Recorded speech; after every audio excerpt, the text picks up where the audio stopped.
Oke, baik. Selamat pagi. Assalamualaikum warahmatullahi wabarakatuh. Salam sejahtera untuk kita semua. Pada hari ini kita akan lanjutkan materi kita tentang rekayasa perangkat lunak, masih tentang etika rekayasa. Jikalau di hari Senin lalu kita sudah belajar tentang apa itu etika dan apa perbedaannya dengan etiket. Pada hari ini kita akan membahas beberapa hal terkait dengan etika dan etika tersebut.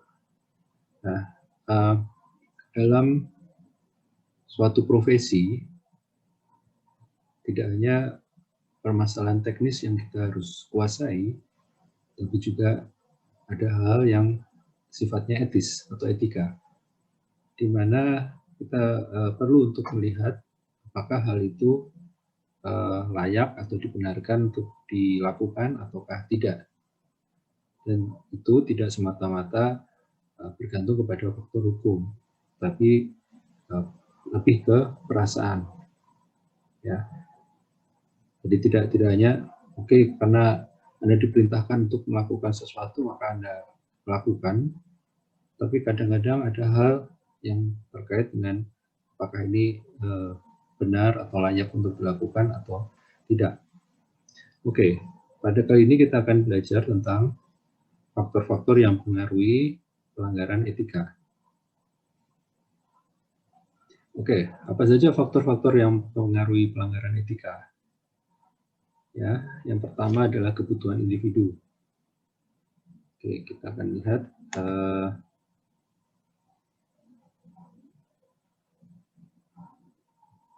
ya, boleh jadi orang melanggar etika karena kebutuhan tertentu, misal untuk mencari keuntungan sesaat,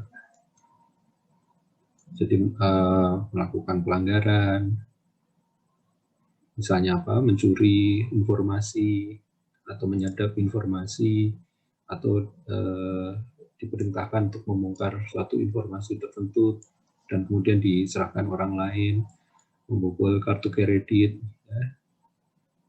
Faktor-faktor yang biasanya sifatnya adalah ekonomi. Ya, dia mendapat keuntungan dari pelanggaran etika. Berikutnya tidak ada pedoman. Ya, tidak ada pedoman yang jelas mengenai apakah suatu itu layak untuk dilakukan atau tidak. Kemudian perilaku dan kebiasaan individu yang terakumulasi dan tak dikoreksi. Jadi mungkin kebiasaan dari orang atau sekelompok orang ya melakukan pelanggaran gitu.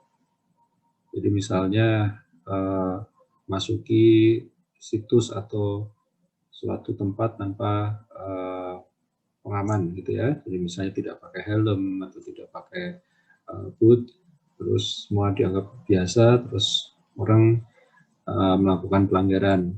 Nah, demikian juga orang misalnya masuki situs-situs tertentu yang terlarang, ya tidak boleh karena dianggap biasa, orang lain juga melakukan, jadi akibatnya dia melakukan pelanggaran, atau melihat orang lain melakukan penghinaan gitu ya terhadap orang lain atau bullying, nah itu dianggap suatu kebiasaan terus diikuti, padahal sebenarnya itu adalah suatu hal yang salah. Kemudian lingkungan yang tidak etis, ya mungkin ada lingkungan yang tidak menghormati orang tertentu gitu ya, tidak menghormati perempuan atau orang tua, ya itu dianggap sebagai suatu kebiasaan, lalu orang jadi mengikuti perilaku-perilaku yang ada dalam lingkungan tersebut. Kemudian perilaku dari komunitas, ya ini juga terkait dengan bagaimana komunitas itu berperilaku dan kemudian menjadi sebab atas pelanggaran etika. Nah berikutnya kita masuk ke sanksi pelanggaran etika. Ada beberapa sanksi atas pelanggaran etika. Yang pertama adalah sanksi sosial.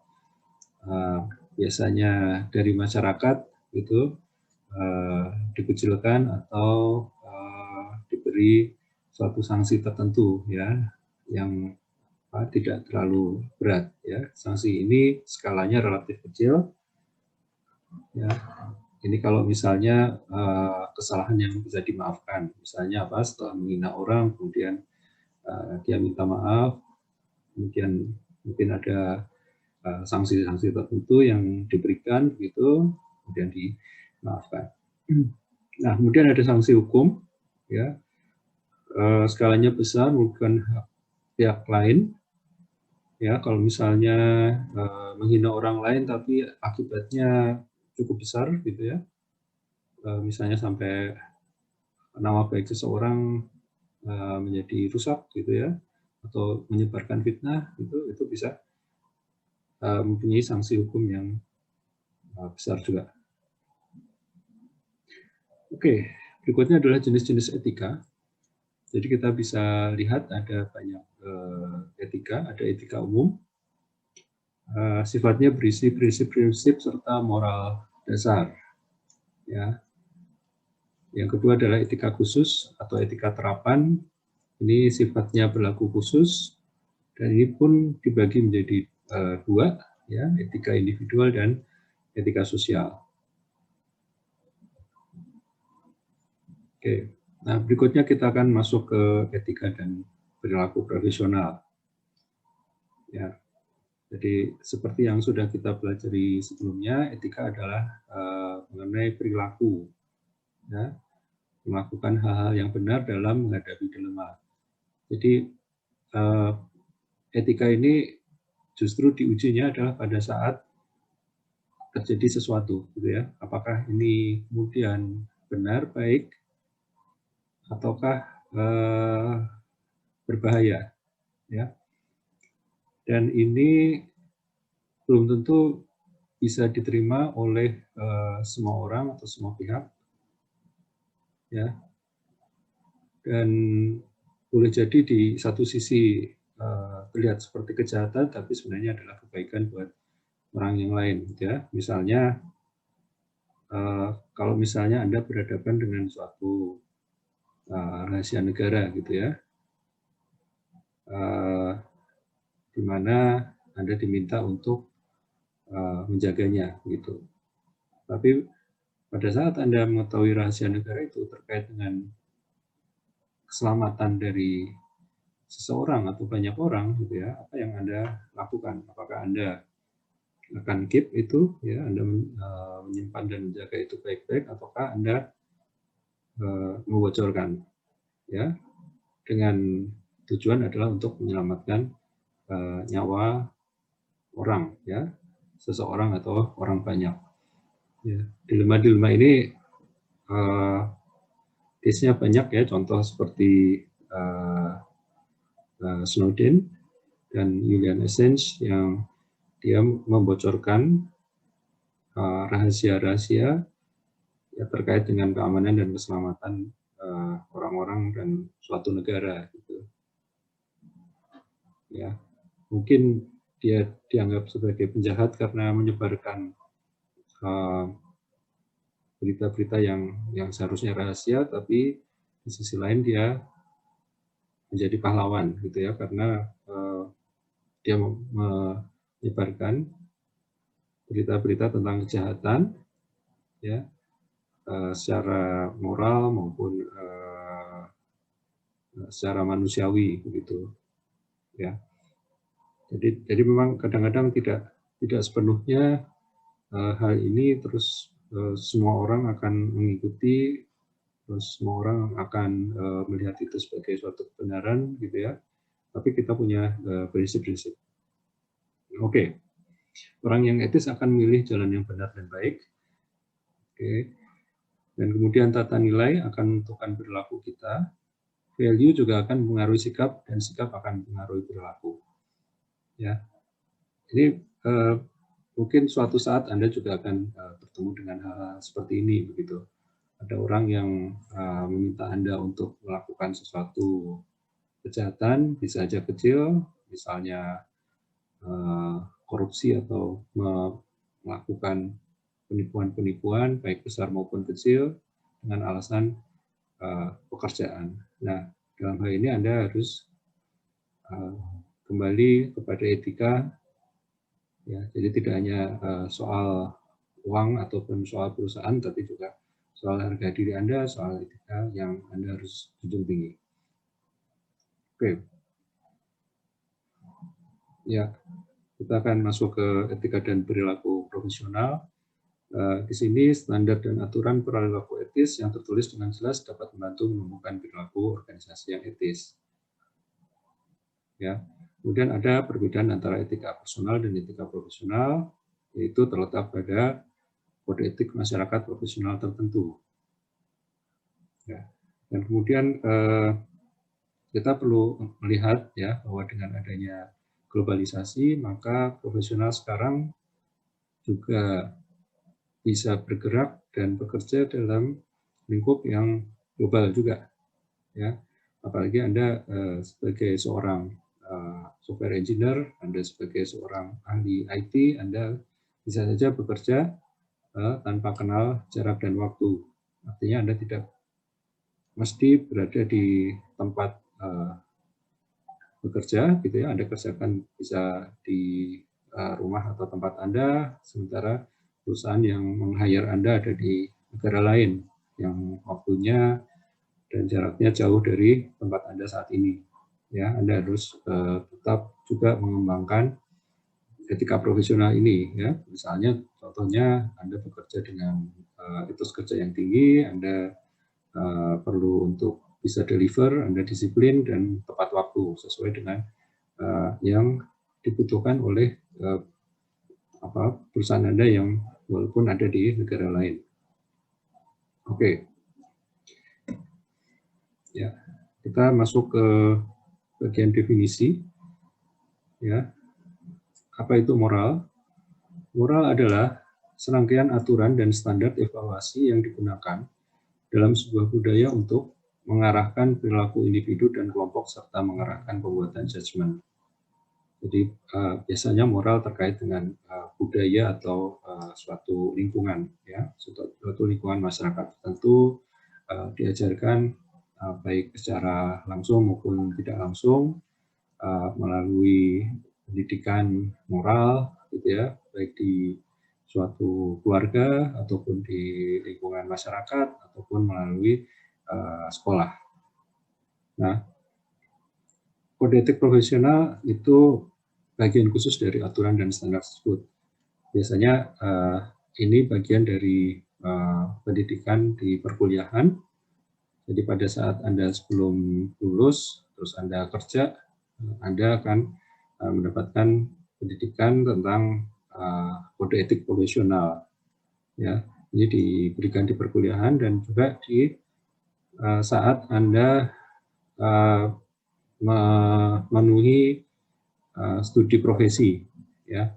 Jadi kadang-kadang untuk profesi tertentu, gitu, seperti profesi kedokteran, profesi arsitek, ya, dan saat ini juga profesi insinyur, ya, ada pemberian materi tentang kode etik profesional. Jadi apa saja yang harus dipegang teguh, ya, yang menjadi dasar pemikiran untuk melaksanakan sesuatu secara etis, gitu ya, dan profesional.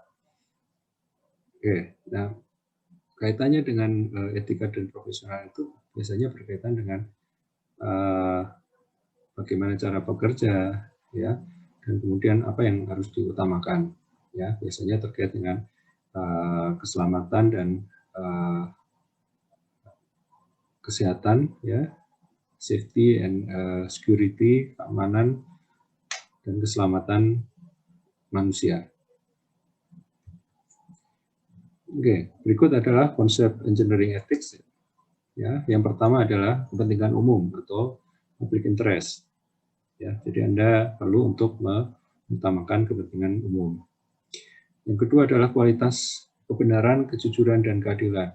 Ini nilai-nilai yang harus Anda junjung tinggi. Ya, Anda harus berkata, bertindak yang benar, Anda menjunjung tinggi kejujuran, ya, serta keadilan. Oke, berikutnya adalah kinerja profesional. Anda harus berlaku, bertindak, ya, bekerja secara profesional. Ya, jadi tidak malas-malasan, tidak salah-salahan gitu ya. Jadi Anda melakukan sesuatu dengan kinerja yang semaksimal mungkin gitu ya, sesuai dengan apa yang telah Anda pelajari dan sesuai dengan profesi Anda. Oke, ya, kita akan jelaskan tentang etika rekayasa untuk public interest, ya, atau kepentingan umum. Junjung tinggi tanggung jawab terhadap kesehatan masyarakat, keselamatan dan kesejahteraan, termasuk yang terkait dengan generasi masa depan. Ya, ini yang harus diperhatikan. Ya.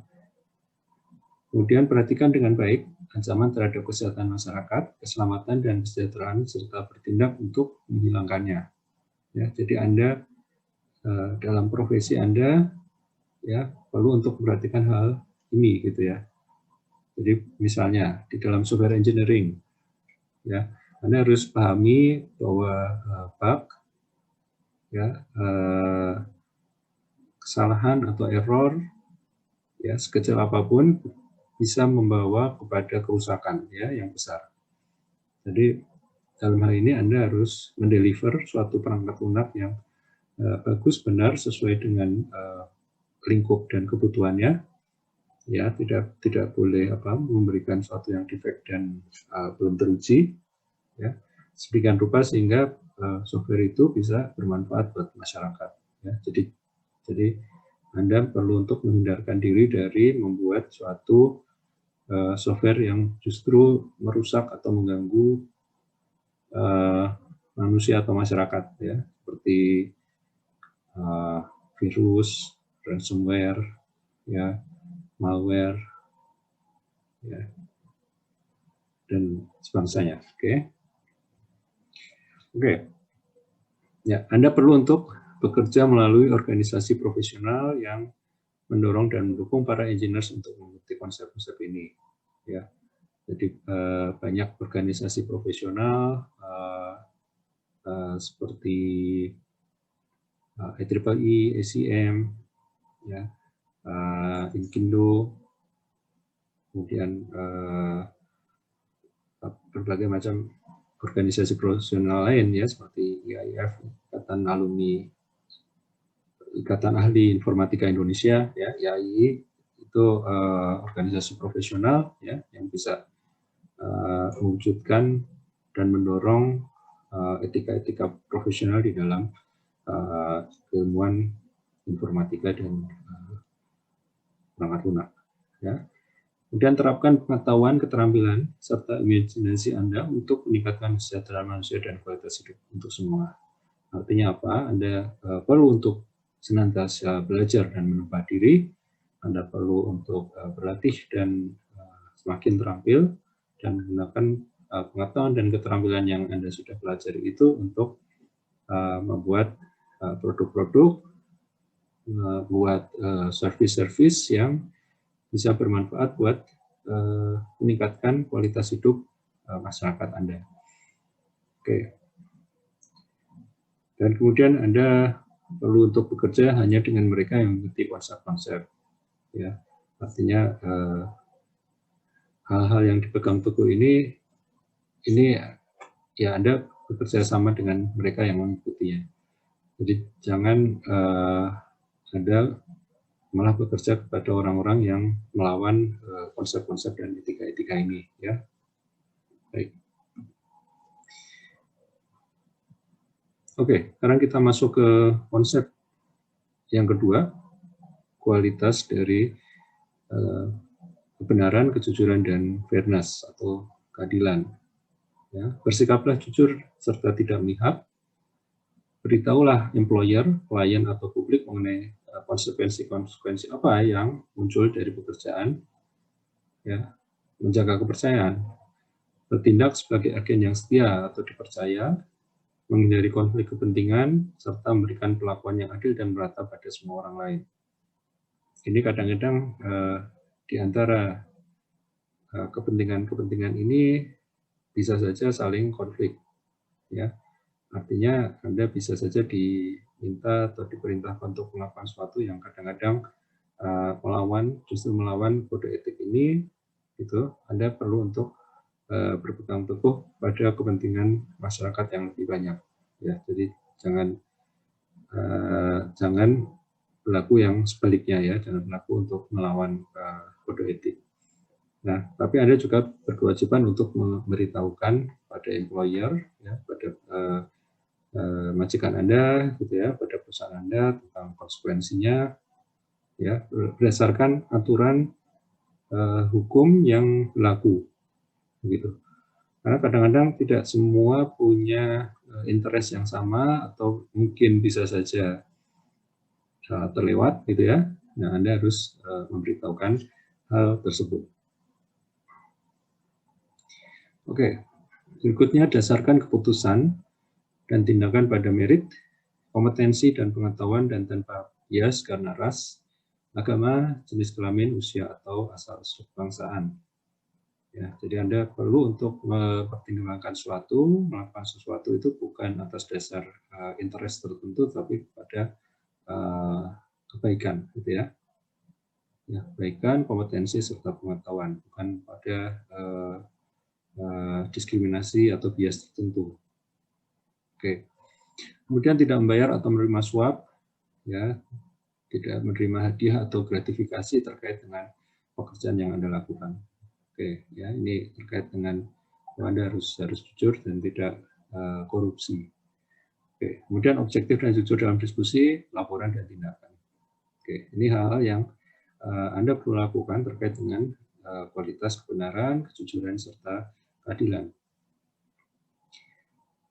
Oke, berikutnya Anda harus melakukan professional performance atau kinerja yang profesional. Apa yang dimaksud dengan kinerja profesional ini? Ya, di antaranya adalah kompetensi untuk pekerjaan yang dilakukan. Ya, Anda harus kompeten. Nah, untuk kompeten bagaimana? Anda harus berlatih. Kemudian ada yang dinamakan sebagai uji kompetensi. Ya, uji kompetensi untuk melihat apakah Anda memang mampu untuk melakukan suatu pekerjaan tertentu. Oke. Yang kedua, berusaha untuk meningkatkan kompetensi dan bantu orang lain dalam melakukan hal yang sama. Ini yang harus Anda lakukan, ya. Anda belajar dan berlatih untuk meningkatkan kompetensi serta membantu orang yang membutuhkannya. Oke. Kemudian perluas pengetahuan umum dan profesional mengenai proyek teknis dan hasilnya, ya. Jadi selain hal-hal yang sifatnya teknis, Anda juga perlu tahu tentang pengetahuan umum serta pengetahuan profesional. Oke. Kemudian menerima tanggung jawab atas tindakan dan berikan kredit yang sesuai dengan kinerja orang lain, ya. Jadi ini terkait bisa dengan masalah keuangan ataupun memberikan award atau pujian atau penghargaan kepada orang lain, ya. Jadi biasanya Anda akan bekerja secara berkelompok, begitu, dan Anda dalam mengatur pekerjaan dengan kelompok Anda itu, Anda memberikan kredit atau penghargaan terhadap orang-orang yang bekerja bersama Anda, ya. Itu suatu hal yang etis, gitu ya. Jadi jangan segala hal terus Anda klaim sendiri, gitu, tapi Anda juga menjelaskan tentang siapa saja yang berperanan di situ. Oke, berikut ada berbagai macam masalah etika dalam konsultasi dan konstruksi. Ada soal kontribusi politik, ya, kemudian ada distribusi layanan publik, ya, dan terkait dengan keselamatan konstruksi. Oke, ini ada beberapa kasus Anda bisa lihat, ya. Construction di Hotel Hyatt Regency ini ada semacam tempat yang bergantung ini. Nah, ini waktu ada pesta, jadi orang-orang di sini menaiki ini, kemudian ternyata kolaps ya atau jatuh. Dan korbannya banyak ya, sekitar 100-an jiwa dan 200-an terluka. Ya, setelah diinvestigasi ada perubahan desain gitu ya. Jadi yang tidak diberitahukan gitu. Jadi yang harusnya lebih aman gitu ternyata digantikan dengan yang lebih praktis gitu ya dan murah, tapi ternyata menimbulkan kecelakaan. Oke, nah ini biasanya apa ya, dikonstruksi terus kemudian ada kasus desain pesawat terbang itu ya di Boeing 737 Max ya, 800 Max itu juga mau dibikin makematan, padahal sebenarnya desainnya adalah sesuatu yang baru. Kemudian dia membuat software supaya bisa menyimbangkan, tapi ternyata softwarenya itu pun tidak diberitahukan gitu, dan ada masalah etika di situ juga. Oke. Ya. Berikut adalah beberapa masalah etika dalam praktek industri. Ya, soal tanggung jawab lingkungan. Tanggung jawab lingkungan, bagaimana seorang engineer itu juga bertanggung jawab terhadap lingkungan. Ya, apakah hal yang ia lakukan itu merusak lingkungan? Ya, ini harus diperhatikan juga. Ya, banyak engineer yang kadang-kadang abai, gitu ya. Jadi mereka tidak memperhatikan soal lingkungan, cuman peduli terhadap ya udah saya mengerjakan ini aja gitu ya. Terus ternyata perbuatannya itu ternyata terus merusak lingkungan. Oke, kemudian banyak konflik kepentingan.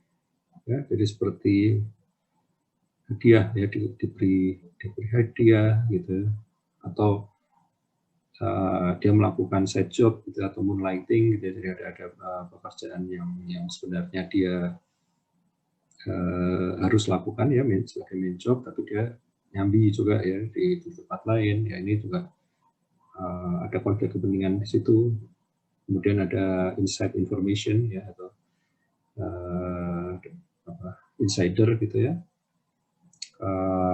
di mana kita mendapatkan keuntungan dari seseorang yang kerja di dalam gitu ya. Jadi misalnya kita punya saudara gitu ya, atau kerabat yang kerja di pemerintahan, dan ternyata di situ ada informasi tentang proyek gitu ya, atau tender gitu, kita dapat duluan dari saudara atau kerabat kita itu gitu ya, sehingga kita bisa mempersiapkan lebih duluan, terus punya kans lebih besar untuk menang dan sebagainya gitu ya, karena ada orang dalam ya.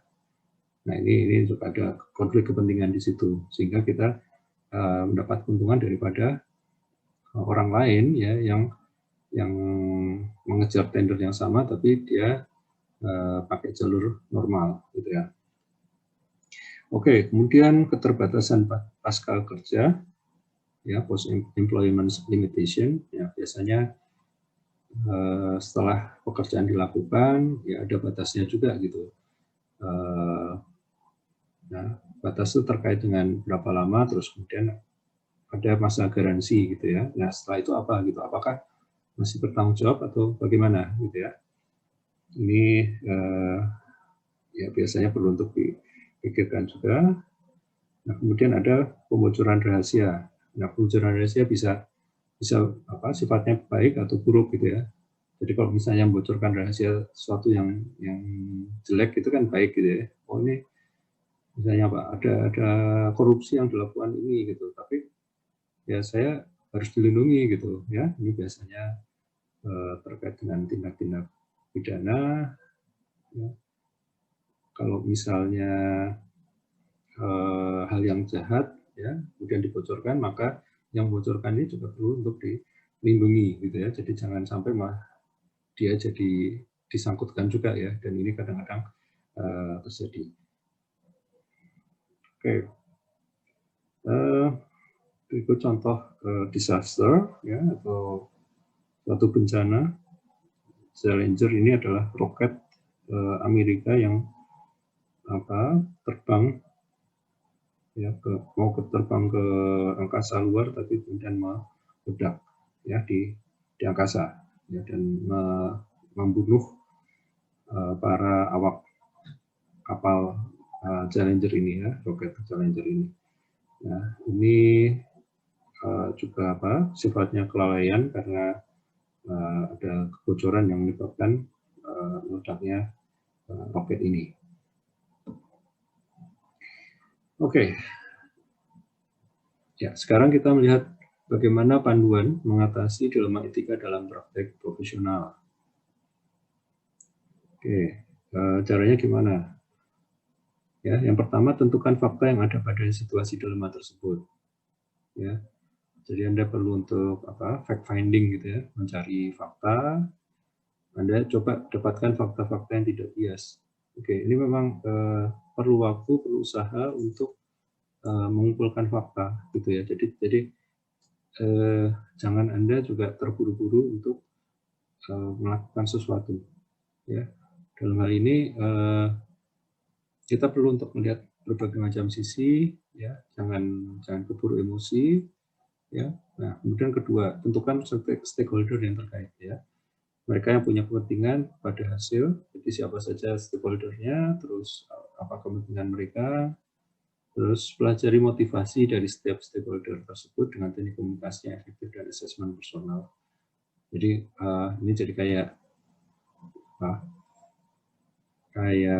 detektif gitu ya, kayak detektif. Anda kalau berbuat secara rasional gitu ya, Anda perlu untuk berada di tengah-tengah dan bebas kepentingan ya. Jadi jangan punya kepentingan tersendiri kecuali untuk mendapatkan kebenaran secara menyeluruh gitu. Oke. Berikutnya, formalisasikan solusi alternatif berdasarkan informasi yang paling lengkap menggunakan tata nilai dasar yang etis. Ya, jadi Anda lihat solusinya apa, Anda paparkan.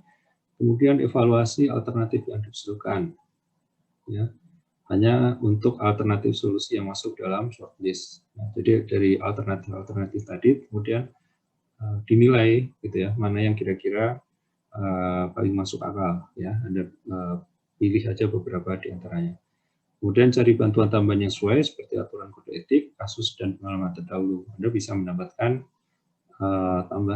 bantuan ya dari misalnya dari bagian hukum atau misalnya dari senior gitu ya. Bagaimana cara untuk menyelesaikannya. Oke, kemudian pilih tindakan yang terbaik yang paling memenuhi tata nilai etis tertinggi, terapkan solusi yang dipilih dan pantau dan nilai hasilnya. Oke, ya dalam hal ini Anda coba untuk ya jujur juga gitu ya. Anda juga perlu untuk menjelaskan ya, semuanya kepada semua pihak ya, agar semuanya juga bisa memahami posisi dan dilema apa yang terjadi. Jadi jangan semuanya terus Anda pegang sendiri gitu yang malah menimbulkan ya, pertentangan dan konflik yang kadang-kadang tidak perlu. Tapi kalau misalnya Anda bisa positioning gitu ya, menjelaskan semua hal tersebut secara objektif, maka Anda bisa saja malah justru mendapatkan bantuan dan dukungan dari pihak-pihak yang pada awalnya tidak setuju dengan pendekatan yang Anda lakukan. Oke, nah berikutnya adalah langkah-langkah dasar untuk membuat keputusan etika secara pribadi. Ya, yang pertama, praktekkan perilaku etis aktif. Ya, kemudian hati-hati dengan program etika baru, sangat sedikit nilai-nilai kebenaran yang baru. Oke, ya. Jadi biasanya hal itu jelas gitu ya. Jadi jangan Anda campur adukan gitu, terus apalagi kalau dibilang ini nilai etika yang baru gitu ya. Kemudian ketiga, kaji persoalan etika ketika masalah muncul. Kalau kita tidak memberikannya, itu tidak akan membuat masalah tersebut menjadi hilang. Ya, jadi kita perlu untuk menyelesaikannya dengan baik, jadi bukan terus tutup mata gitu ya. 4. Merumuskan alternatif. Hindari solusi impulsif tanpa mempertimbangkan kesadaran serta pengalaman etikal. Oke. Berikutnya evaluasi alternatif, apa solusi bersifat etis? Bagaimana kalau saya ada di posisi berlawanan? Oke, ini perlu dipertimbangkan juga. Ya, jadi Anda perlu untuk melihat berbagai macam sisi. Bagaimana kalau kita berada di sisi yang lain, gitu ya. Oke. Kemudian cari bantuan tambahan seperti kasus dan pengalaman terdahulu, ya. Atau Anda juga bisa berdoa, gitu ya. Kemudian pilih alternatif etika terbaik, solusi yang paling sesuai untuk semua alasan yang benar, terapkan alternatif yang terbaik, serta pantau dan nilai hasilnya. Oke.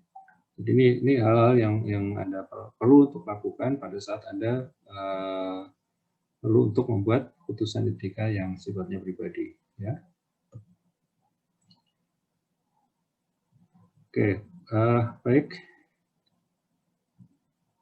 Dengan demikian kita akhiri kuliah kita hari ini. Anda bisa melanjutkan untuk mengerjakan tugas serta mempelajari tentang etika-etika rekayasa. Demikian, Assalamualaikum warahmatullahi wabarakatuh.